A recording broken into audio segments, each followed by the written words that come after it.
I'm joined by William Coleman, Executive Officer of ASIP. Thank you for joining us in our studio here. So let's talk about some of the highlights over the past year for the ASIP. So our society has really gotten into a lot of virtual offerings for our members. This started during the pandemic, and we did a long series of webinars on COVID-19 and how COVID-19 affects people, disease-wise. And then that launched us into doing a lot of other virtual offerings for some of our membership communities, including our Women in Pathology group, as well as our trainees and some of our scientific interest groups. And then we've continued with some things that we'd started previously, including a virtual seminar series for the trainees.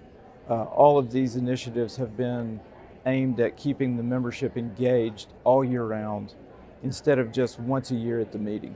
A lot of pivoting too with the pandemic. Talk a little bit about COVID and how it affected the society and then also just scientific community overall. So COVID-19, it of course affected the society at the staff level by virtue of the closing of our office and everybody beginning to work from home.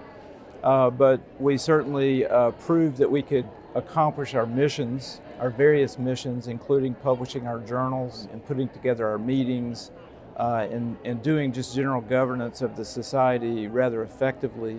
But it affected a lot of our scientists because their labs closed for periods of time.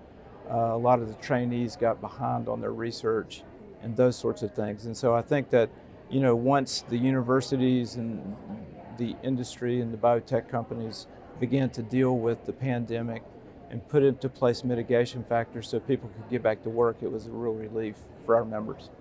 ASIP is having its own standalone meeting next year. Tell us a little bit about plans for that meeting. Yeah, we're very excited about that.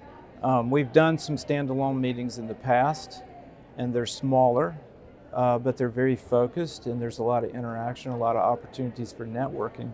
Our standalone meeting next year is actually going to be in October in Salt Lake City, and we're partnering with two other societies in that meeting, the American Society for Matrix Biology and the Histochemical Society. And our three societies have a lot of membership overlap, a lot of shared scientific interest, and so we think it's going to be a really fantastic collaboration. That's great. Thank you so much for your time today. Thank you.